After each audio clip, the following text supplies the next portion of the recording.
তাকায়া মুস্কি যখন হাসতেছেন, ওসমান হারুনি হুজুর রাহমাতুল্লাহ আলাইহি ডেকে বলতেছেন, বেটা হাসো কেন, কি দেখো বলো?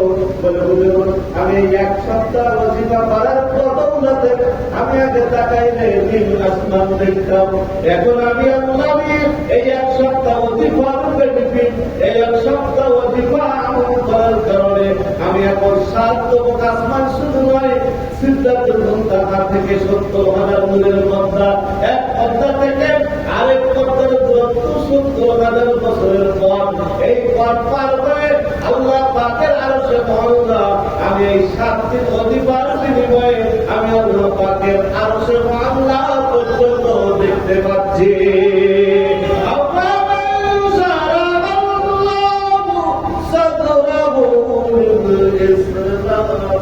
فهو على نور من ربه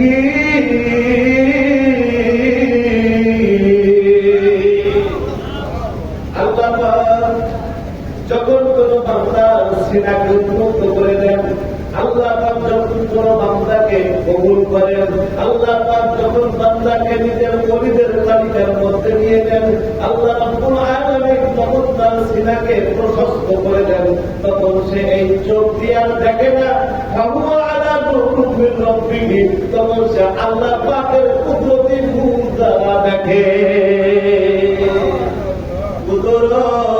তেরি টেলিভিশন আছে তাদের কাছে, বিপদ মুসিবতে তারাই ছুটে আসে।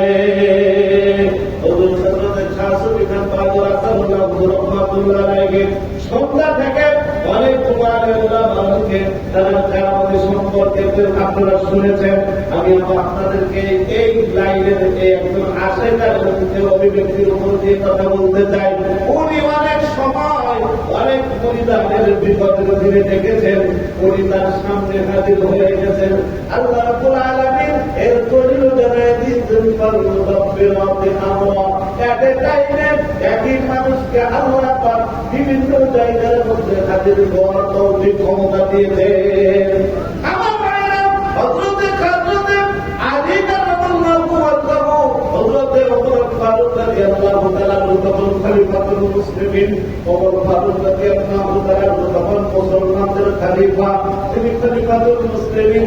ওই সময়ে হযরত আলী রাদিয়াল্লাহু তাআলা হযরত আলী রাদিয়াল্লাহু তাআলা ঘুমের মধ্যে স্বপ্নে দেখতে পাচ্ছেন আল্লাহর নবী ফজরের নামাজ আদায় করতেছেন ইমামতি করে, আলী রাদিয়াল্লাহু তাআলা পিছনে বসে তিনি নামাজ আদায় করতেছেন, ফজরের নামাজ স্বপ্নের মধ্যে দেখতেছেন। আল্লাহর নবী পাকের পিছনে আলী রাদিয়াল্লাহু তাআলা ইবতিদা করে নামাজ আদায় করতেছেন। ফজরের নামাজ হয়ে গেল, ইমাম সাহেব তেমনি ভাবে মুসল্লিদের দিকে তাকায় এভাবে ঘুরে বসেন। আল্লাহর নবী পাক ওই সময়ে স্বপ্নে দেখতেছেন, ওইভাবে তিনি মুসল্লিদের দিকে ঘুরে বসে আছেন, তাকায় হঠাৎ করে একজন বুড়িমা কিছু কুরমা একটা পাত্রের মধ্যে করে নিয়ে আল্লাহর নবী পাকের কদমের মধ্যে হাতিয়া দিতে দিয়ে রাসূলুল্লাহ এই কুরবাগুলো আপনি খান, আপনার সাহাবার ভাইদের মাঝখানে মিলিয়ে দেন। আল্লাহর নবী পাক কুরবাগুলো নিলেন, কোন সাহাবীদেরকে 3টা দিলেন, কাউকে 4টা দিলেন, কাউকে 5টা দিলেন, কাউকে আগে দিলেন, কাউকে পরে দিলেন। দিতে দিতে প্রত্যেকবার আলী রাদিয়াল্লাহু তাআলা উপরে করতেছেন, আমি সামনে আমাকে এবার দিলেন, কিন্তু আলী রাদিয়াল্লাহু তাআলা দিলেন না, অন্য সাহাবাদেরকে দিলেন। দিতে দিতে পাত্রের মধ্যে একটা কুরমা আছে, এই একটা কুরমা আল্লাহর নবী পাক আলী রাদিয়াল্লাহু তাআলা ঢুকে দিলেন, দিলেন। আলীকে ডেকে বলতেছিলেন, এই কুরবাটা তুমি খাও। উনি স্বপ্নের মধ্যে দেখতেছেন আল্লাহ নবী একটা কুরবা দিয়েছেন, কিন্তু কাউকে 4টা, কাউকে 5টা, কাউকে 3টা এভাবে কুরবা দিয়েছেন। ওনার বেলায় একটা দিয়েছেন, এই জন্য মনে একটু কষ্ট পেয়েছেন। কিন্তু যখন কুরবাটা খেতে বললেন, আলী রাদিয়াল্লাহু তাআলা ওই স্বপ্নের মধ্যে কুরবাকে গালের মধ্যে দিয়ে চাবাচ্ছেন, এমনি অবস্থার মধ্যে আলী রাদিয়াল্লাহু তাআলা ঘুম ভেঙে গেল। দেখতে পেলেন স্বপ্নের মধ্যে রাসূলের পাকের দেওয়া কুরবান আটিটা এখনো গানের মধ্যে রয়ে গেছে। সাথে সাথে জায়গা থেকে উঠে আলী রাদিয়াল্লাহু তাআলা নবী পাকের রওজা মুবারকের মধ্যে গেলেন। যে কাঁদতেছেন, ইয়া রাসূলুল্লাহ, আপনি আমাকে টাকা দিলেন কিন্তু আবার চলে গেলেন, কুরবান দিলেন কিন্তু আমাকে কেন একটা দিলেন? মনের দুঃখ, মনের বেদনা নিয়ে নবী পাকের রওজা মুবারকে দাঁড়ায় দাঁড়ায় কাঁদতেছেন। এর মধ্যে মসজিদে নববীর মধ্যে ফজরের আযান হয়ে গেল। নামাজ নিকটবর্তী হযরত ওমর ফারুক রাদিয়াল্লাহু তাআলা নামাজের ইমামতি শুরু করলেন। আলী রাদিয়াল্লাহু তাআলা জামাতের মধ্যে হাজির হয়ে গেলেন। দেখতে পেলেন নামাজ যখন শেষ হয়ে গেল, হযরত নবী দোজাখান যেভাবে সাহাবীদের দিকে ঘুরে বসছিলেন, ওমর ফারুক রাদিয়াল্লাহু তাআলা ঠিক একইভাবে ঘুরে বসলেন। বসার পরে হযরত ওমর ফারুক রাদিয়াল্লাহু তাআলা যখন বসে আছেন, হঠাৎ করে একজন পরিবার কিছু পাত্রে করে কিছু কুরমা আলী রাদিয়াল্লাহু তাআলা কবরে দান করলেন। পরে বলতেছেন, আলী ও ওমর রাদিয়াল্লাহু তাআলা কবরে দান করলেন। পরে বলতেছেন, আমার এই কুরমাগুলো আমার দয়ার নবীর সাহাবীদের মাঝখানে বন্টন করে দেবেন, আপনি বন্টন করেন।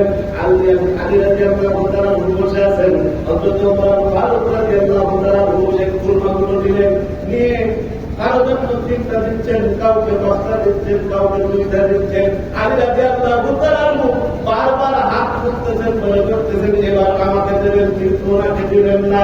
কাউকে 3টা দিলেন, কাউকে 5টা দিলেন, কাউকে 2টা দিলেন। এইভাবে বন্টন করতে আছেন। ওমর ফারুক রাদিয়াল্লাহু তাআলা ঠিক যখন বন্টন করতে করতে আলী রাদিয়াল্লাহু তাআলা মুখটা আমার হয়ে গেল। আমি কি দেখতেছি? রাত্রে স্বপ্নের মধ্যেও দেখলাম আল্লাহ নবী সবার শেষে আমার কুরমা দিলেন। ওমর ফারুক সবাইকে দিয়ে দিলেন। আর একটা কুরমা আছে, আর একটা কুরমা আমি আলিয়া খাবার দিয়েছি। ওমর ফারুক রাদিয়াল্লাহু তাআলা কুরমাটা নিয়ে আলী রাদিয়াল্লাহু তাআলার হাতের মধ্যে জমা করে দিলেন। ওমর ফারুক রাদিয়াল্লাহু তাআলা হাতটা জড়ায় ধরে ও আহমদ আলী কার্রামাল্লাহু ওয়াজহু কেঁদে দিলেন।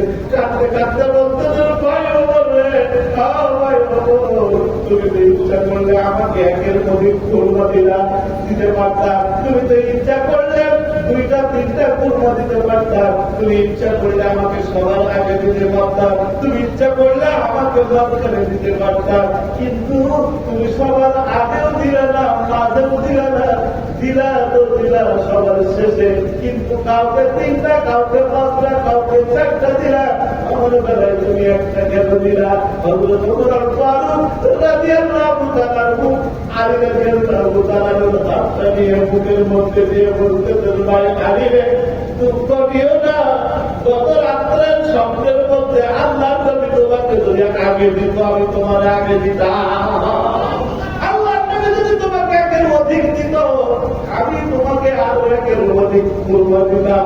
বুঝা গেল যে স্বপ্ন আল্লাহ নবী আলী রাদিয়াল্লাহু তাআলা হুকে দেখাইছেন, একই স্বপ্ন হযরত ফারুক আযমকে আল্লাহ নবী দেখাইছে। ভালোবাসার জায়গা মদিনা, ভালো লাগার জায়গা মদিনা, এত সুন্দর জায়গা কোথাও দেখি না। সাজায়েছেন দয়াল রব্বানা, ভালো লাগার জায়গা মদিনা।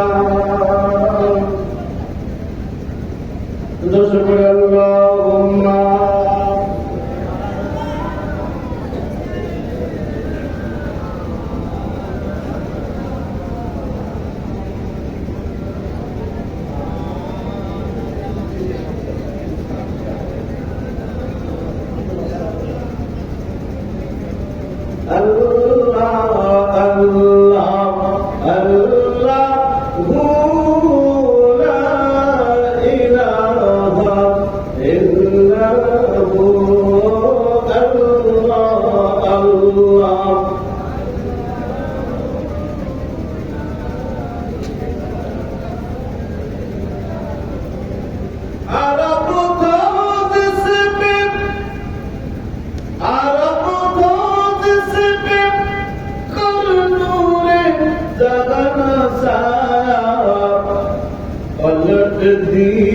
मस्कुन उसकी काया नबी जी अल्लाह अल्लाह अल्लाहु ला इलाहा इल्लहु अल्लाह अल्लाह ला इलाहा। আমার ভাইরা, আমি বলতেছিলাম কি জন্য এতগুলা তখন ঘুরলাম এই জন্য আল্লাহর খলিফা কি কাজ করেছেন। হযরত বাবা খান শামসুল খান রাসূলুল্লাহ হুজুর রাহমাতুল্লাহ আলাইহি এত বড় একটা বিশাল বড় একটা পদের মধ্যে থেকেও তিনি বাহ্যিকভাবে যেমন খেদমতের আঞ্জাম দিয়েছেন, তেমনি ভাবে তিনি ইলমে তাসাউফের উপরে অত্যাধিক দক্ষতা অর্জন করে মানুষদেরকে আল্লাহ বলা নবী বলা মানুষদেরকে দিন বলা মানুষদেরকে নিয়ে স্পেশাল ভাবে তিনি দীক্ষা দিয়ে তরিকাতের উপরে প্রত্যেকটি মানুষের কল্পের মধ্যে আল্লাহ নামের জিকির জারি করেছে। আমার মায়েরা কবার ভালো আমরা যে একজন আল্লাহ নবীর দরবারের মধ্যে আছি। আও কি দামান छोड़ क्यों हम दूर करेंगे आपको भी सब गम सल्लल्लाहु अलैहि वसल्लम। मुर्शिदे दरबार भक्तेर काबागार, मुर्शिदे दरबार भक्तेर काबागार, জান্নাতের গাওয়াসতায় বইয়া যায় বিশ্বাস ভক্তি থাকিলে মুক্তি কে জানে কার ভাগ্যে রয়। মুর্শিদ তোমার দিকে যখন চাই তুমি চাও পীরের পাই, হাকিকত আছে এই জায়গায়। মুর্শিদ তোমার দিকে যখন চাই তুমি চাও পীরের পাই, হাকিকত আছে এই জায়গায়। তোমার কি দরকার জানা আছে তার, সুবহানাল্লাহ বলেন।